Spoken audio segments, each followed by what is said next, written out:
I can feel its ghosts looking over my shoulder. Are we excited that Epcot's done? Princess Bear, here we're at Epcot today because the streets is telling us Epcot's complete for now, at least the current construction project. And we hear, pray tell, there's some food to be had. So as your number one choice of food entertainment, when that happens, poof, there we go. So remember, she's vegan. I'm not. I want to run through the center of Epcot without running into a wall. Sit back, relax, get comfortable. It's time to foodie and chill. You heard the girl.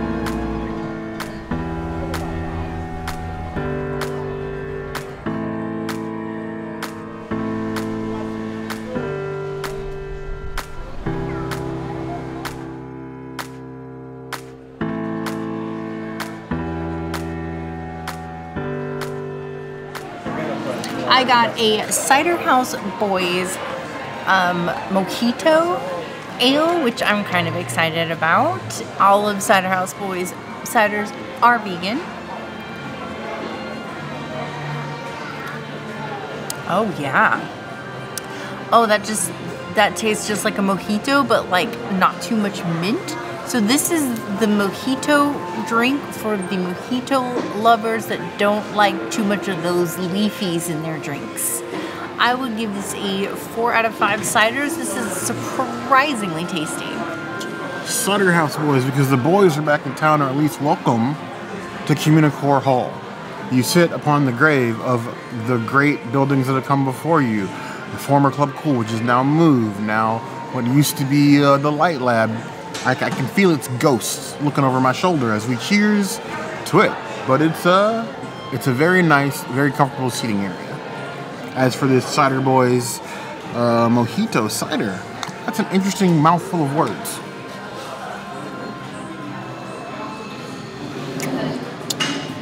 You know, it kind of works. The mint is definitely there, like giving you that mojito, but it's very subtle. It's not like you just chewed a fresh mint leaf, which is what happens to some of the mojitos you can get here at Epcot. This is a very tasty cider. We have a lot of cider fans in this community. Try not to fight each other. There's plenty for everybody. I would give this 4.25 out of 5 claws. Come and get it, boys.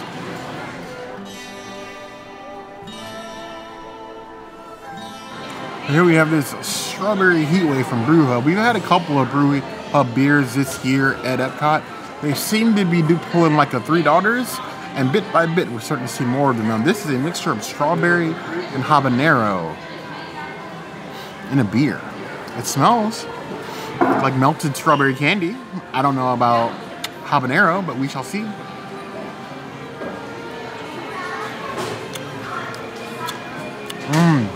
Okay. I get a hint of like that earthy habanero with like a little bit of like sting, not like spice, but it's there.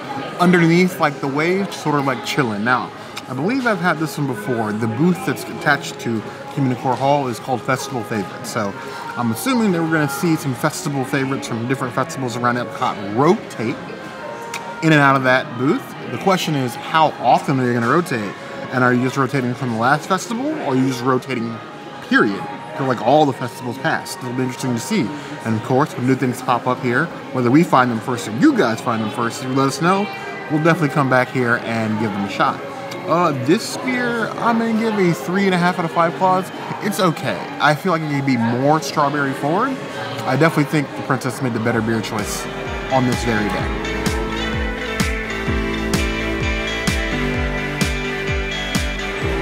Our friend, the Tres Leches plant-based cake that, if you missed from Epcot Flower and Garden Festival 2022, Epcot Flower and Garden Festival 2023, or Epcot Flower and Garden Festival 2024, you now have a permanent place to try this Tres Leches cake that is so popular amongst the vegans.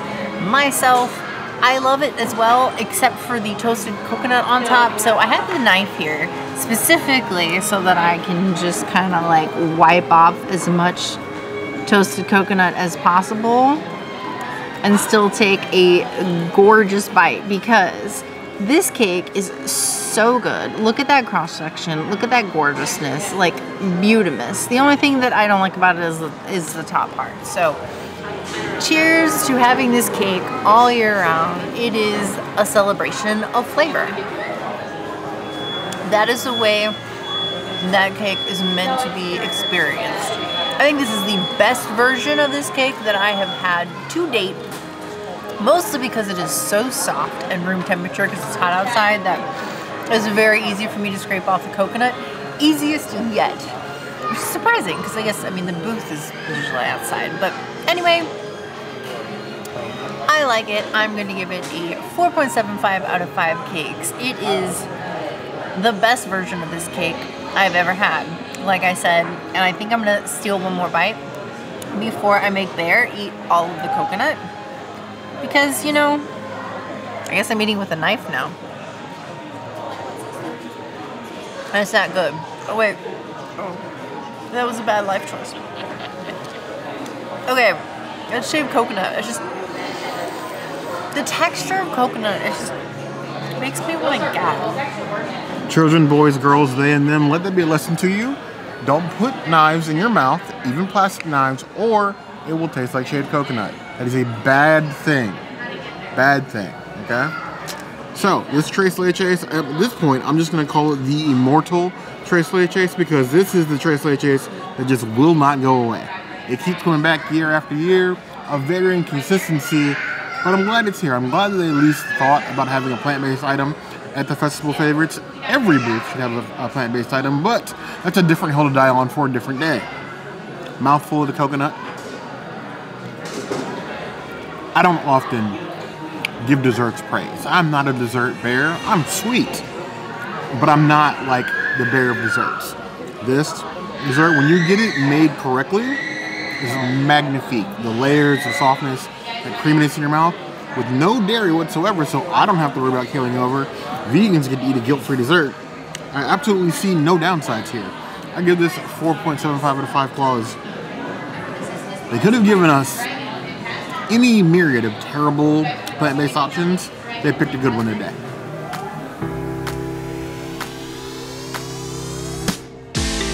Here I am risking it for the biscuit. We have the return of the arepas from the Colombia booth at Festivals Pass. This is their cheese arepas. This is looking like an absolute unit, an absolute bully. It looks thicker, bigger, and wider in all regards to the one that we got at the festival. And it comes with a cute little harmless looking line. I'm assuming they want me to squeeze said line over to the arepas. I'm only spraying it backwards on myself right now. There we go. So, this is just cheese and arepas. So give it a cut. It's basically just a corn cake with cheese in the middle. As you can see here. That is, I don't know how I feel about the ratio. I would need the arepas experts and the Colombians in the chat to let us know how you feel about that cheese ratio inside your arepas. Is this an acceptable amount? Because that looks like 20-80, maybe 40-60, depending on like where you are in the arepas. We shall see. Maybe it rewards itself with a good flavor. Cut me a cross section here, a little corner.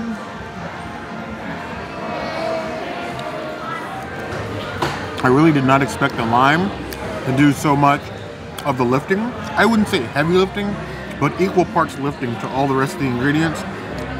The sauce combined with the cheese on top and cheese in the middle.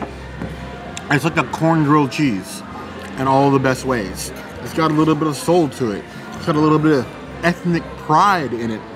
I actually quite like it.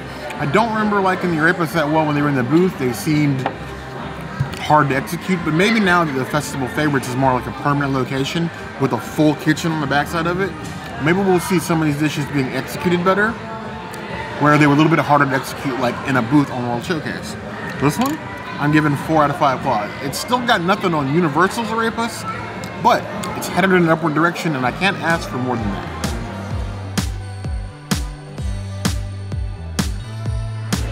If I'm calling the cheese arepas a unit, this right here is vain. This is giving The Rock. This is giving a WWE wrestler of arepas because this is a thick boy with 3 C's. I'm even getting a bigger lime over here to dunk over top of it. Go ahead and give a little squeeze. And then we're also going to give this one a cut from the fat side to the skinny side. like me. This one is a bit harder to cut. I'm glad that we have a knife and not a fork. Smell the lime from here. Look at that.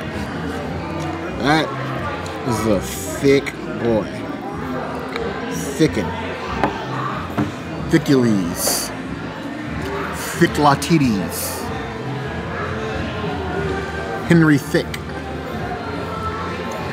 Go ahead and cut this off without spilling all the filling, because that is key. We're just gonna have to take a bare bite, because I want all of it in my mouth.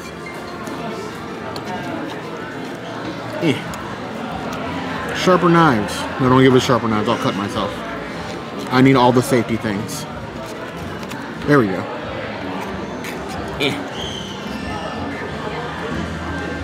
This is gonna be a mouthful.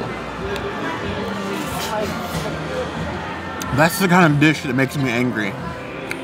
Like deep down in my soul. Because you know what? I have a lot of Colombian friends. At least they call themselves my friends. And never, not once, has any of my Colombian friends offered me a plate, helping, a take-home dish of arepas. You were invited to the cookout. I can't get a plate of arepas. This is what you've been keeping from me? It's time to reevaluate my friendships. That is amazing. I'm giving that 5 out of 5 claws. This will be my new EPCOT snack for as long as it hangs around. And I hope that it hangs around. We are finally free from the maze of walls. Look at all this room for activities. So much room for activities. Obviously, this area and the plans for this area for like the renovation of EPCOT has changed a lot during COVID. Yes. So what we got was not one-to-one what the original concept was going to be. I don't hate it, but I'd like to see what they're going to use this space for. Seating area is fine, but is seating area what we need? I'm super into this new Encanto stage area. It's giving me Disneyland, Tomorrowland vibes, where they do like the Star Wars stuff, the show, where like the stage comes up from the ground. It's like the same size stage as Disneyland stage 2, so I'm like totally here for it. The outdoors thing, I'm kind of concerned for the performers because it gets hot in Florida. It's not as okay to be outside as it is in California. So hopefully they took some of that into consideration when they were building the stage, and they don't just expect everybody to pass out like they typically do in different areas at Disney World. But I want to know what you think, given that we have the Festival Favorites booth, we have the CommuniCore Hall, we have the Mickey and Friends area, which we didn't do. We have this new table and sitting area. What do you think about the new evolution of EPCOT? It's done for now, but I want to see how it evolves, and I want to hear from you guys. For now. That's the key word. For done now. For now. For now. But now, if there's anything else you'd like to see us do, including stuff like this, the comments will always be the place to find us. Hit that notification bell if you want to see other videos like this. And we have new videos 5 days a week. Monday, Tuesday, Wednesday, Thursday, Saturday. We will see you soon. Be sure to subscribe and like this video. And if you don't comment, Baby Bear will just swear off EPCOT altogether and just live at Magic Kingdom like an escaped bear. I'm an Animal Kingdom bear now. But you heard the girl.